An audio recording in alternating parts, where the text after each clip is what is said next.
Okay, everybody, this is my spoiler review of House of the Dragon Season 2, Episode 6. Please no book spoilers in the comments. So, like last week, we'll break my review into three parts. We're going to start with everything going on with the Greens, then the Blacks, and then we'll finish off what's going on with Daemon. So, with the Greens, we actually see now on that side of the story that Jason Lannister, the twin of Tywin Lannister, to not to be confused with the one who sits on the council, he wants to not march to Harrenhal until Aemond can come join with Vhagar. So now there's this frustration from Aemond of this over reliance now that the word's out that he's this big threat and that people can just call on to him for everything. He literally says he does not want to be a dog to be called to healed. I also love we get to see the lion here with the Lannisters. That's a nice touch. But Aemond is full on in power this episode and is absolutely insane. This is what Alicent had a big fear of happening. And she's at her lowest point here because she's seeing that happen with Aemond, everything going on with Aegon being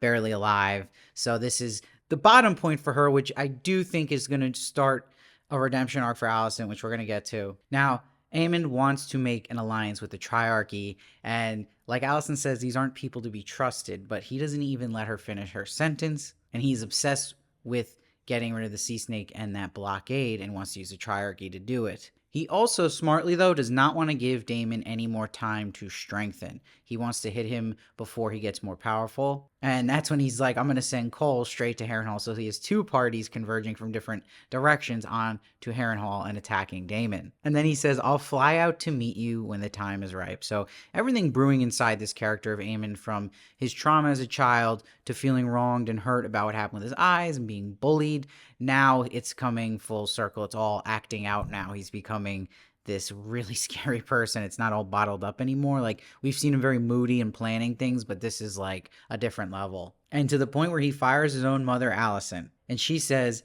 have the indignities of your childhood not yet sufficiently been avenged? So it's a point of acknowledging what he's been through, but when does it stop? Now, this is a big part of the Green storyline. What I'm going to tap into with the Black storyline here is everything going on with the Smallfolk. So we see the plan of the White Worm is to stir the uprising of the Smallfolk that are starving. And there's an important line when we see the Smallfolk, and we saw who the White Worm sent to start stirring up the pot, that Ulf is there. And Ulf mentions how King Viserys loved feasts but would never do it without making sure the people were fed. So this is the exact kind of words people want to hear to support a Targaryen again and want to support his rightful heir, as the other townfolk person will say, that was denied her seat, which is Rhaenyra. See, what's smart too is the White Worm, who's been doing all the right things so far with Rhaenyra, basically operating as her hand, because we see Corlys is officially the hand and accepted the position, but he's not the hand. Come on now, it's the White Worm. She brilliantly says to Rhaenyra, though, if Aemond retaliates, it actually makes it even worse for him. He cannot destroy his own city.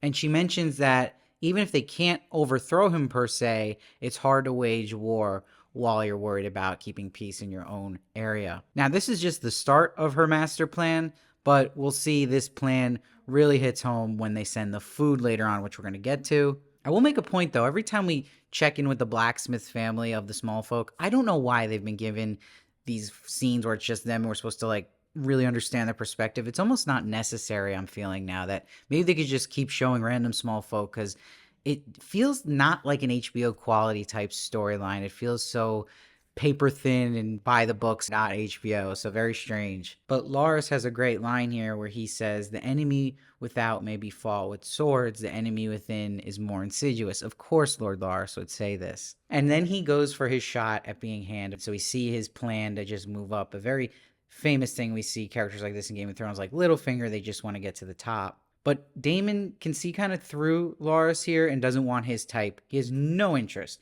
He wants Otto because he says that loyalty is unmatched. I can't wait to see Otto again, by the way. He's been totally missing since he left. So he can really come in for these final two episodes. That would be great. But this is big because Daemon rubs Loras the wrong way. So it's going to change his loyalties back to Aegon, which to me was probably the best acted scene in the show this season, which we're going to get to. But at the same time, the news comes that Aegon is conscious, so you see that Aemond is not happy about this, and we see how bad of shape Aegon really is this episode. It's really crazy that he actually looks like is when Viserys was dying. And I was so nervous when Aemond asked to see him alone. I thought he was just going to kill him right there.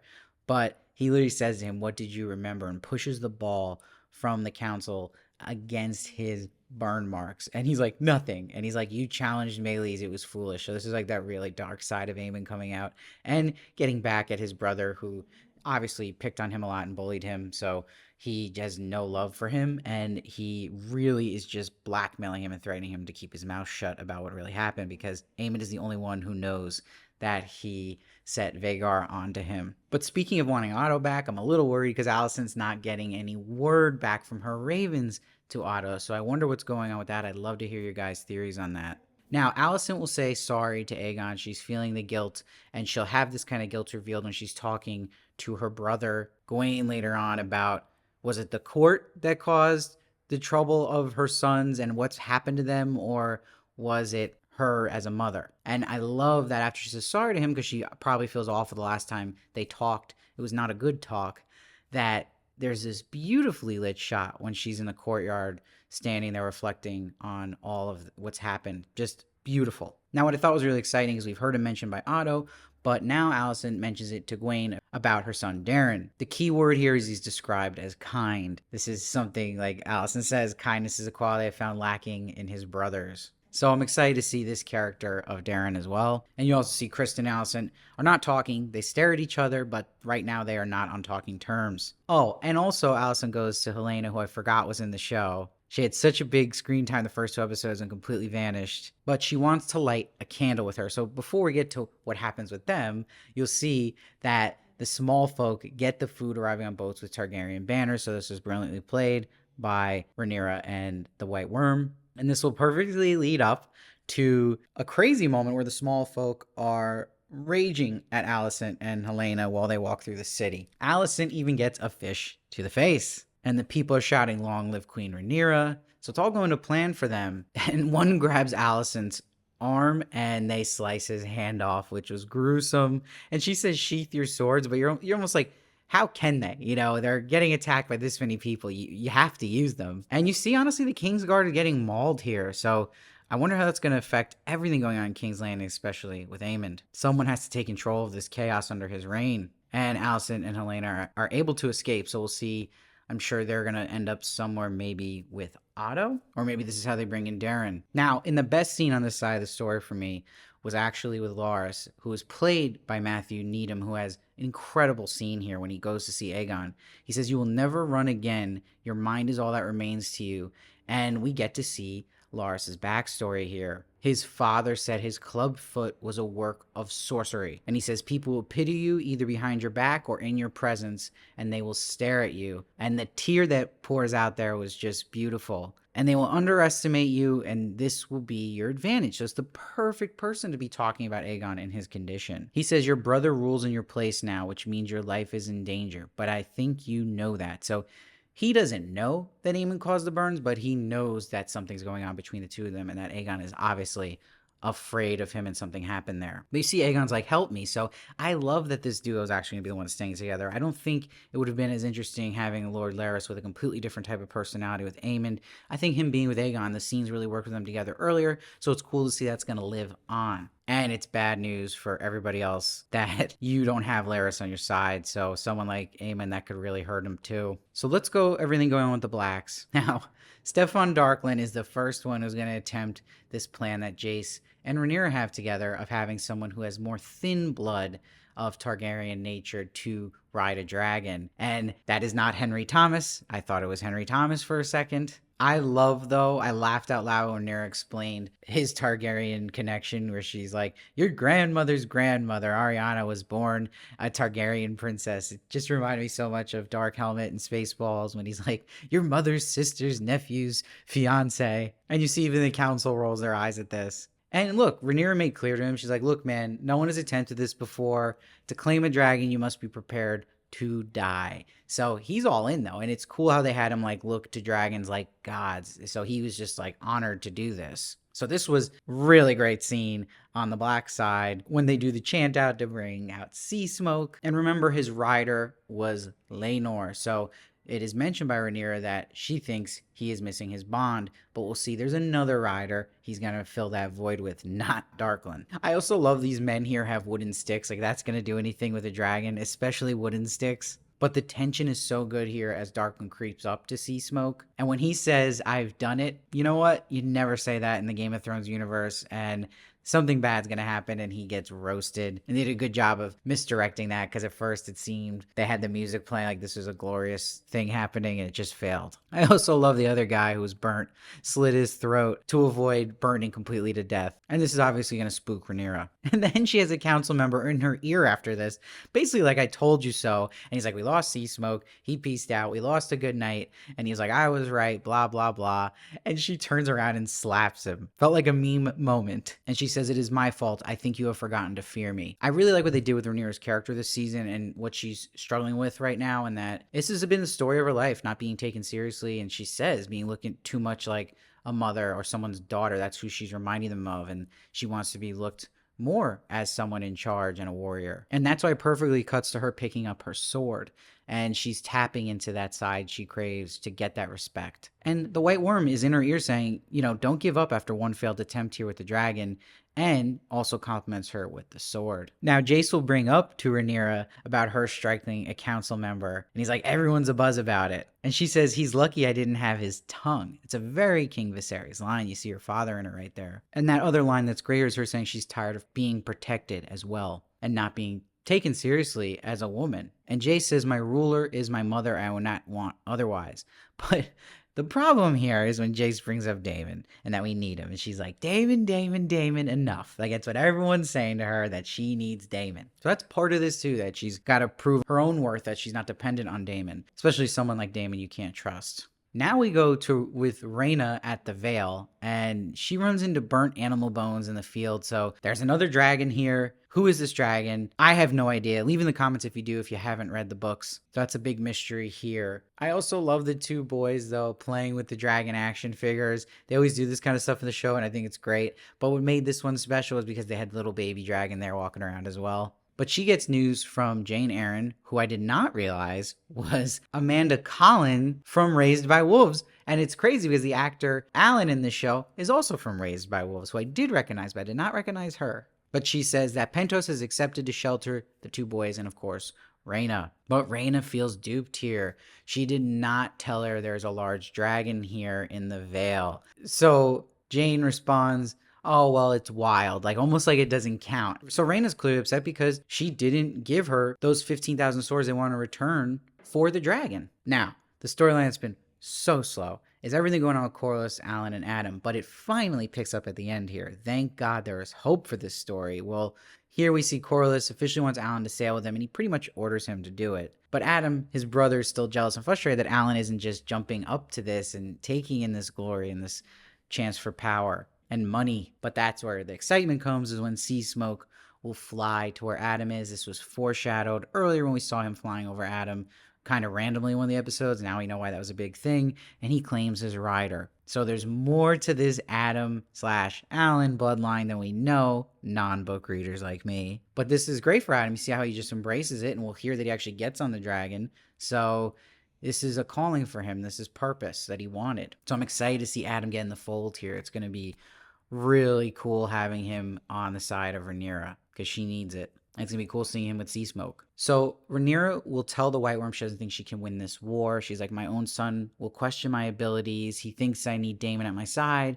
So she reflects on Daemon. She says he was everything I wanted to be. Carefree, dangerous, a man. So these are things we saw early on in season 1. And she says, and I was what he wanted. Cherished by my father and made my father's heir. We are halves of a whole. So really good writing here. But she's like, I fear he may have turned against me. But this is where the White Worm will comfort her and say, you have me. Because she's also worried about Jace not believing in her. And this is where the White Worm will open him up about her seriously messed up childhood that relates to the scar that Rhaenyra asked about, saying that she was molested by her father and impregnated by him, and she can't bear children anymore and was left for dead. Brutal. So this is the kind of stuff you hear that makes you really like the White Worm. And the actress this episode, this was a great episode by her. So I can also give credit where it's due. She was great here. And I'm very intrigued by this character now. And she says, the world is cold and cruel. Few are steadfast. You are steadfast, she says to Rhaenyra, and that's why she believes in her and that she's meant to be queen. And then it's kissy time. So this actually goes back to what a lot of viewers were saying, that they felt sexual tension between Alicent and Rhaenyra in season 1 when they were younger. And this is something that the actors confirmed of Alicent and Rhaenyra, that they did play it that way. So this makes sense that Rhaenyra would have this attraction to a white worm. But they are interrupted by the news about Sea Smoke in this moment about having a rider, and they quickly turn around because this can't be seen. They don't want that controversy going on in the kingdom with Rhaenyra. And then they think it's a green that is riding the dragon. That is why Rhaenyra storms out on her dragon. So that was an exciting ending for the Black storyline. And then we go to everything going on with Daemon. This is where the show is suffering this season, officially. Like it's already been suffering, but this is like getting ridiculous now. So he's still in the House of Horrors, and he sees his brother King Viserys. As much as I love seeing Patty again, this is getting played out now with the cameos from the characters who died in season 1. It's almost running through the greatest hits too much to show you the regret Daemon has, the sins he's facing that he has committed. Yes, it's showing more humanity for a character, but it feels now it's like justifying to bring certain actors back and beating a dead horse, repeating something. Okay, we get it. We get this side of Daemon now. Why is he stuck in this now? It keeps going and going. We see then, though, after this vision, he snaps at Sir Strong. He's got this paranoia behind him, too, with it, and he points a knife at him. And he's like, your king is on guard. So he's looking more and more like the Mad King here. But when he runs down the stairs to leave, to go outside for a second, I started clapping, think he was leaving for good. I was like, please get him out of Harrenhal. But Alice is like, you are not the player, but a piece on the board. Basically saying to him that he is someone who would be on the main character Reddit. But she also hits a soft spot with Daemon, saying perhaps ones who don't strive for the crown are more suited to wear it, hinting at, obviously, Rhaenyra. It's not a prize to be won, but a burden to bear. This is a similar line to what Larys said to Aemond early on about being in power. But he actually asks Alice for help here. This is rare of Daemon. She even points that out, and he even still just calls it counsel. But we'll see in 3 days, something will happen. She will take care of Grover Tully. This is huge for Daemon because then he can control young Oscar Tully, who would take over as Lord Paramount of the Riverlands. But will this come at a cost for Daemon? Because it feels like with Alice, you're messing with some sort of black magic, obviously. So we'll see. So again, we see another vision, and he's comforting Viserys in the loss of his wife. And he's like, I'm sorry you need me. I'm here now. Again, living through that regret of how he handled it. But he snaps out of it, and he gets the good news. That's supposed to be bad news, that Lord Grover is dead, and young Oscar Tully is now Lord Paramount. And you'll see they say that Alice Rivers, our own healer, tried her craft, couldn't help the ill man, basically. So she killed him some way or another. So I do like that turn of events there with that story. But man, we only have 2 episodes left, and he is still in Harrenhal. Just get him out of there. It's really been tough to watch and too slow. And it's crazy how long this episode was. It was 1 hour and 7 minutes long, way longer than last week, but it had a very, very slow pace with only 2 episodes left to go. But I still think it was a lot better than last week. It had some really good writing here, great acting, and it's still moving chess pieces, but we did that last week too. So your patience kind of is like, okay, come on, let's move it a little quicker. And we could have trimmed some stuff out in this episode, especially stuff even with the blacksmith family. We don't need those scenes necessarily. We still get the point of what's going on. Overall, though, I still think it was a solid episode. I'm going to give it an 8.2, not the best, but let's just hope next week fully delivers now. We need a little more action going on here, and it's not even action I'm talking about. It's more seeing characters we like to see interact with each other, especially because we only got 2 episodes left, because there's just been a lot of characters separated, and I miss them kind of gelling how well they did in the first season, because it just feels a little too slow and separate this moment. And God, get Daemon out of Harrenhal, because the visions are just overdone now. But let me know your thoughts down below. I'd love to read your comments or respond as many as I can. Please subscribe so you don't miss one of my reviews of House of the Dragon, and I'll see you next time.